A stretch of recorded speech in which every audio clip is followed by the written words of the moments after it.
Welcome to Backstage with Richard Ridge.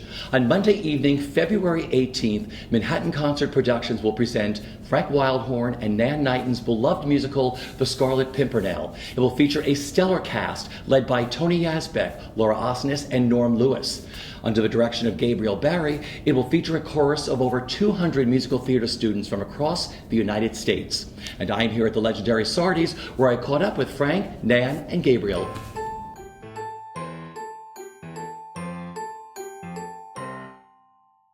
First of all, thank you so much for sitting with me today at BroadwayWorld. How excited are you? You're about to embark on a brand new, glorious production of Scarlet Pimpernel. Tell me what's going through your minds. Well, I'm thrilled, for one thing. I loved the show from the first time I saw it, and have had the honor and great joy to direct it a couple of times, once in Oklahoma and once in Japan, which then happened in recurring production there. And it's such a joy to work on. It's such a beautiful piece, the beautiful score, of course, that Frank wrote, and a really smart, witty book and lyrics that Nan has provided, and it's just a great story. And it's first of so many things, the story itself and the book it was based on.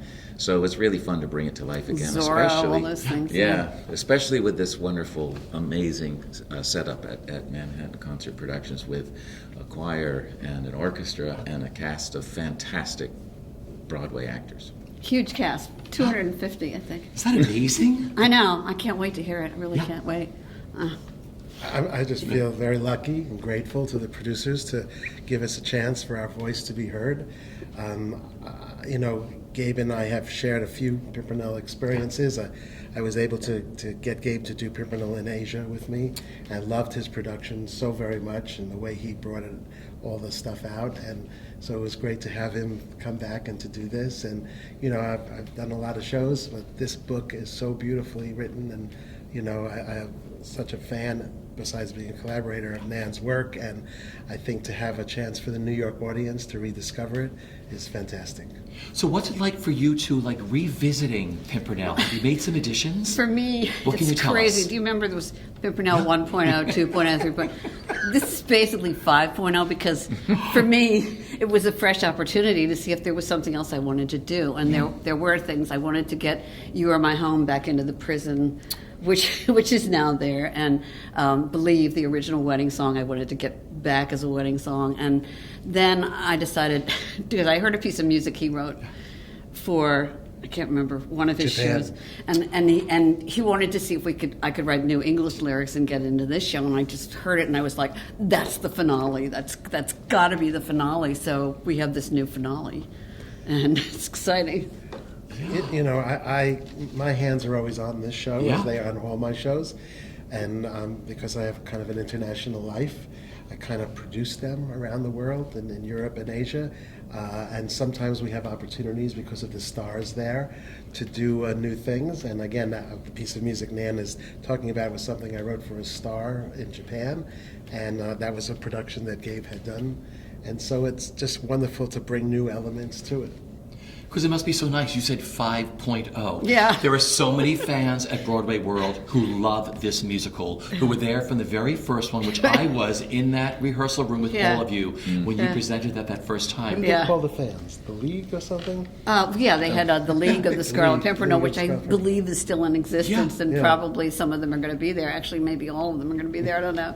But Will there it were be some of them exciting who've to seen meet the fans on February 18th, Yes. the original fans of the show? And they used to be outside the stage door, so you get to talk to them.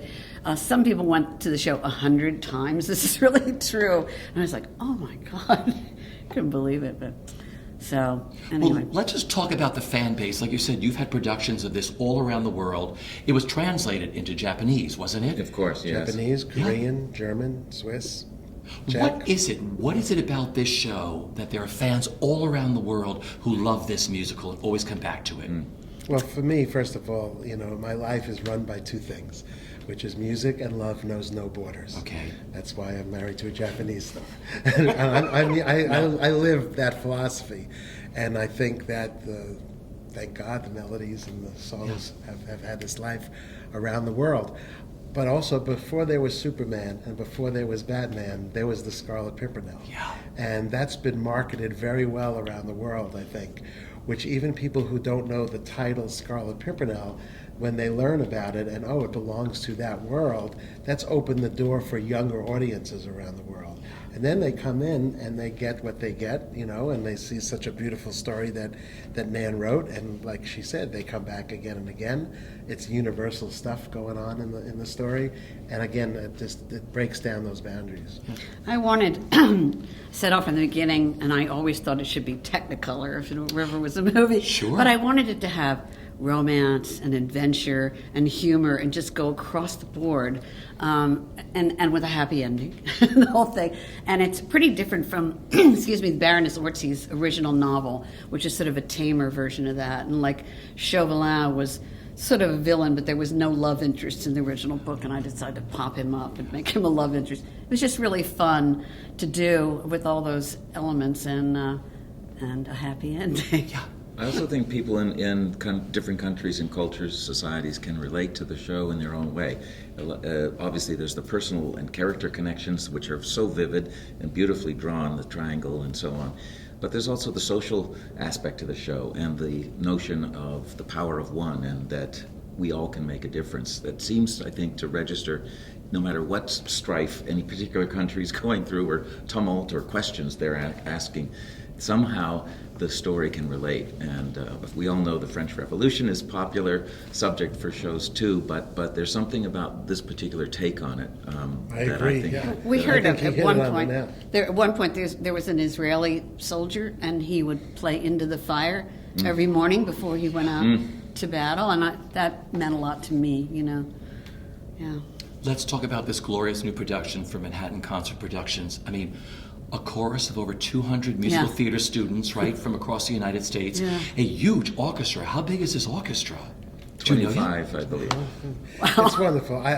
For me, I just feel very humbled and Yeah. very lucky and grateful, and great producers, and give us a chance to be heard in that way at Lincoln Center and Geffen Hall. Come on, that's the kind of thing you bring your mom to, right? Well, let's talk about the cast you've assembled for this. Talk about your leads.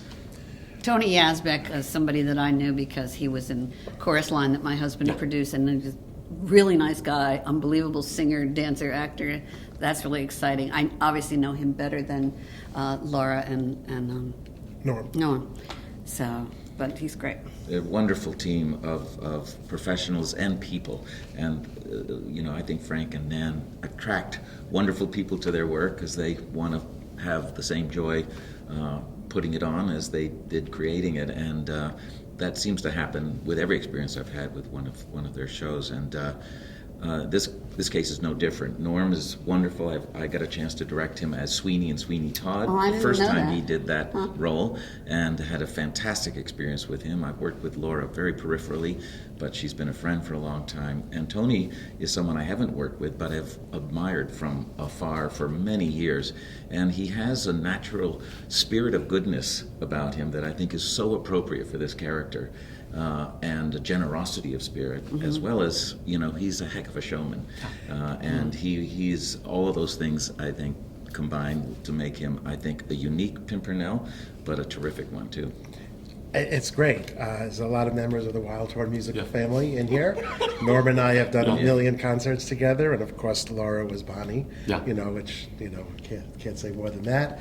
And the cast is full of people that we've worked together, and of course somebody who's not here that is just as important as we are is Jason Howland. Who musical supervised this when I think he was like 19 years old, Yeah. the first time, coming out off of Jekyll and Hyde, etc. And he's back to musical direct and supervise and conduct and teach. And, what he brings to the table is so much and so invaluable. So I feel I'm in good hands, with Jason, of course. That must be extra rewarding for all of you to have someone who worked on the original. From the beginning, yeah. From the beginning. Yeah. And we were in Japan together, too, Yeah. which was also wonderful to see how he works with international casts. Yeah, he does all my international Yeah. stuff. So him and Gabe work together in Japan, and are going to again soon in Prague on another thing. And Yeah. again, I trust him, and so I can feel at home. I love it. And the other cast, Corey Cott, Dana Costello, Drew Garrett. Look at the other people you have in this show. It's truly exciting. All great. Yeah. All great, and all people we've worked with in the past, and part of the family. You started working with Tony already, Gabe, haven't you? Yeah, we began meeting at least, and he's diving right in, and he's a fantastically hard worker and devoted. Another wonderful attribute he has, and it's just already been a lot of fun kicking ideas around, and we're going to have a lot of fun Big surprises. gigs. Tony's an amazing dancer. I mean, extraordinary. And I just said to Gabe, I wish you could find some opportunity. He said, "Oh yeah, we're finding some opportunities." Yeah, I think we'll find some fun surprises for everybody. Yeah. It's going to Oh, be. I love that. Have you ever seen Tony dance? Oh, yes. I mean, my God, he's incredible. Oh, so there may be some Pimpernel dancing in here for Tony, right? Who See, for all knows? the people who've already Could seen happen. the show, It's come possible. back, right, and see this new one here. Yeah. Just let's talk about teaching this score to 200 Wow. students. I think they're already Yeah. starting to learn, which is good that they'll come in with some practice with it. That's what I love what Manhattan Concert Productions does. They bring in musical theater students, the future of the theater and Broadway, of having a career for this. Right. And they get to work with you three. They get to perform with No, it's a fantastic the thing. stars. I mean, Yeah. this is like a master class beyond a master class, Yeah. right? Yeah. It's a fantastic concept, Yeah. really smart, and Yeah. these students, as you said, will be the future of our industry, not just perhaps Yeah. on stage, but in our audiences too. And I think it's a really smart idea, and I know already that we will all be sort of riding on their energy too, which will be really, really exciting to feel and hear, of course. It puts them in the professional world immediately, and they'll get good habits by doing that. I was lucky we opened Wonderland at BYU last Yeah. week, and just as, again, it's the same thing of those students going through that experience with professionals. You can't do that, except in the real world.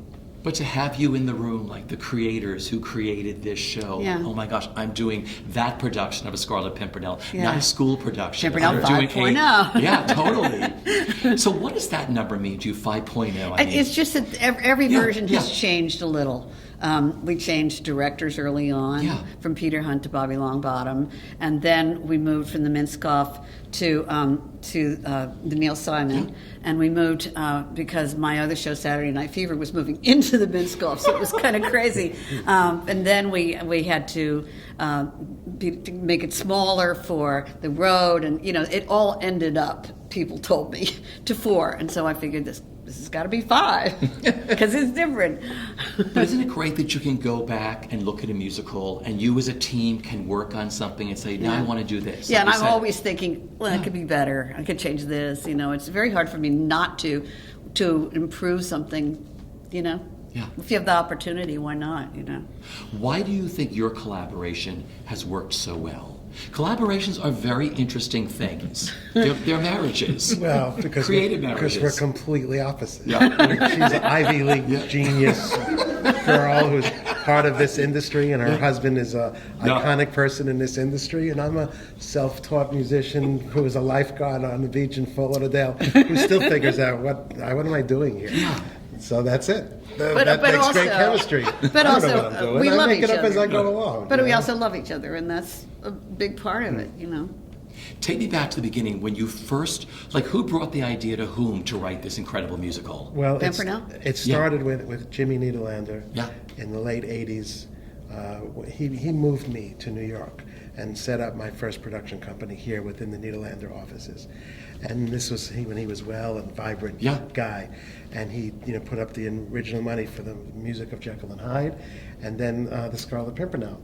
And I guess Nan's husband was his lawyer? Was that Oh, yeah, true he at the was. time? Yeah. And they threw at me many, many people to write with. Richard Nelson was a book writer. Mark Bramble was a book writer. Stephen Fry, Arthur Coppett, Michael Ockrent was a director. This is all stuff even before Nan came into the picture and stuff. And Nan and John, in their brilliance, did something that was amazing. And one of the things, Nan wrote a bunch of lyrics, right? And John gave me those lyrics. Yeah, and I was told by Frank, I only want to see things that are set to music. And Yeah, I was like, but this is even before. But this is before that. Yeah. What they Yeah. did is John gave me these lyrics without her name on the lyrics. This is true story. And matter of fact, it's an amazing story. He gave me the lyrics and just said it was a client of mine, right? And at that time, I was flying to London to meet Tim Rice about this. But Tim was going through a separation, I believe, with Elaine Page at the time, so that wasn't going to happen. On the way home on the plane, I opened the envelope and read these lyrics. Haberdashery and my cherie. It was so clever and so witty, and I thought, who is this person? I said, John, I don't know who this is, but he or she is brilliant, and I would love the opportunity. And he said, well, that's my wife, right? So I said, let me do something. And I went to Jimmy Niederlander's office, and he knew I just came back from London. Yeah. So I said, look at these lyrics. Are they amazing? And, Frank, they're wonderful. He looked at the lyrics, and he assumed they were Tim Rice's lyrics because he knew I was in London with Tim. And he said, wow, this is great. And I said, you know his lyrics though? Well, it must be Tim. I said, no. I said, that's your lawyer's wife's lyrics. And that was the introduction of Nan into all of this. Wow. Yeah, because I was the kind of person who stayed in the corner, and I was not aggressive. And then I met my hustler, and it was like, he pulled me out of the corner. But that's how all of that started. And then what happened was, because of my pop record life, I was able to get EMI Angel to do that first concept recording, where we had a top 10 AC hit with Linda and Peebo Bryson, Peebo Bryson is an African American playing Armand. I think radio stations didn't even know how to approach it. This was so ahead of its time. We're talking 91 or 92 when the record came out. And the record was successful. And You Are My Home, it was, One thing led to the other. And then the next big step was Kathy Raitt, who unfortunately passed away, who was kind of my stage mom. She threw a dinner party and had Pierre Cossette and Bill Haber at that dinner party. And after they ate, she said, let me play you something. And she played it for them, and they both said, let's do this. And of course, that was Mr. Haber's first foray into theater. And Pierre had just come off of Will Rogers' Follies and obviously started a long-term relationship with me. And that's how it all came to pass. Wonderful guys. Right, they're wonderful guys. So John, Nan's husband, deserves a lot of credit, and Tim Rice deserves a lot of credit for not writing anything, And then Kathy Raitt really brought all those people together. Pierre and Bill were so great. I mean, they wonderful guys. And Pierre has gone, and he used to give these Super Bowl parties once a year. I looked forward to them so much. Here. And it was just all, football food, burgers and stuff. It was just so much fun. Great guy. Miss him. So would you work together? Because I know a lot of different people work differently. He writes the music first. Okay. And then I take it and I write the lyrics. And then I had started writing the book. I wrote the book for Pimpernel because we couldn't find a book writer. And I finally said, okay, I'm going to do it. Wow. And over a weekend, I scratched it out and then made a more fulsome thing. And I showed it to Frank and I showed it to my husband, John, and they were both like, So. No, she totally earned her way. Yeah. One step and then the next step. And, there's a lot of interesting people involved, but by far Nan's work was the inspired and wonderful work of this. And then, of course, like any story of my adventures, it's always about the record business. Yeah. And so, EMI gave us the ability to do that concept recording, and that concept recording became the calling card for the show, and that's why it happened. What was the first song you wrote for Pimpernel, and what was the last song you wrote for Pimpernel? May have been Into the Fire. I don't know. What do you remember? Wow. It may have been Into the Fire. I'm not sure. I know that he wrote a piece of music, and I was so galvanized. I'll tell you, the first piece of music I wrote was "They Seek Him Here, They Seek Him There," and the little intro, the French horn intro. That led into the fanfare. That was the first, the fanfare. I think that was the very first fanfare. Okay. But this was not a hard show to write. It's a bigger-than-life story, bigger-than-life characters. Technicolor. The stakes are high. Nan is so wonderful at framing songs, and it just kind of came. Yeah. Last song. The last song. Well, we're still writing. The Yeah. last song we wrote a few weeks ago. Is the It'll finale, be in the new show. finale, That's the last song. Yeah. That's pretty exciting, isn't Yes. it? Yeah. Listen, I don't Yeah. particularly like cookie cutout versions of my own shows. Yes. So I like keep working on them, to work on them and find new things in them as the audiences change and the world changes and the things you can do. So it's fun. It's all fun. Yeah. Same here. Rehearsals begin Monday, right? They do. So how exciting will that first day of rehearsal be for all of you to be in that room? It's going to be very, very exciting, of course. And it's also smart sort of schedule they've set up, because we actually get to work with the small core of principal actors for the first week, and then we add the rest of the ensemble and then the choir. So we kind of do it in layers. So my goal and job partly is to make sure we present an integrated whole, and I think we'll do that with this concert. I'm really excited about how to sort of weave all of these elements together in the end. But it's a nice way of working so that we can sort of build from the core of the story out. And I'm really excited to be in the room with all those talents. And I can't wait to see what he does, because it's such a challenge. You know, you don't have that much of a stage, and you're only there for one night. I'm just fascinated to see how he's going to. It's a great exercise for any director to tell a story in with the most basic of elements and a minimum of scenic help, and of course we'll have a wonderful scenic element or two, and some wonderful lighting design, And some costumes, right? We'll see. Possibly, yeah. And that orchestra for you, right? You talk about a French horn. You'll probably have a few French horns. I would Yeah. like to, Wow, the fanfare. I'm very grateful for the opportunity to do this. Yeah, we all are so grateful. It's wonderful. So my final question is, what are you looking forward to that night of February 18th? Like sitting there at Lincoln Center watching I got to find Pimpernel something to wear. So 5.0. For me, Yeah. sharing it with my kids, who Yeah. are much, much, much younger in 1997 when this Yeah. opened, right? Yeah. So for me, it's just, Dad did this some while ago. I hope it's okay. To watch it at this scope, it's going to be brilliant, but to watch it at I'll this probably size. be in the very back, because I never could sit and watch my shows. I used to sit in the back of the theater with a pad and a pen and make notes, but I couldn't stand, being bound in the audience. I was like, oh my God. I'll be looking forward to it being over. I'm just kidding.